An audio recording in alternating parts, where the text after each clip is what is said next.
নমস্কার বন্ধুরা, আবার চলে এলাম আজকে আরেকটা মেনু নিয়ে। সেটা আমি অনেকবারই করেছি, সেটা হলো বিরিয়ানি। দেখুন, দেখেই বুঝতে পাচ্ছেন। এটাকে আমি এবার খুলবো। আমি এবার দেখছি, আটাগুলো খুলে নিয়েছি। বিরিয়ানিটা চিকেন বিরিয়ানি কতটা কি হয়েছে আমি একটু বাড়ছি। দেখুন বন্ধুরা, ব্যাপারটা একবার দেখুন। দোকানের বিরিয়ানি এখন আর ভালো লাগে না, বাড়িতে করে করে এমন হয়ে গিয়েছে এখন যেন কেনা বিরিয়ানিটা অত ভালো লাগে না।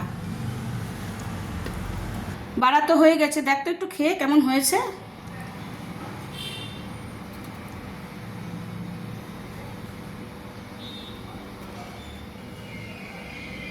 চিকেনটা কি সুন্দর নরম হয়ে গিয়েছে, ভালো হয়েছে খেতে, দুর্দান্ত।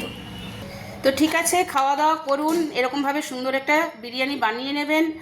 আর কি বলবো, একটু লাইক কমেন্ট করবেন, এটাই আর রিকোয়েস্ট আপনাদের কাছে। তো বিরিয়ানি বাড়ছি, এক এক করে দিচ্ছি সবাইকে। তো ঠিক আছে, আবার পরের ভিডিওতে দেখা হবে, কথা হবে।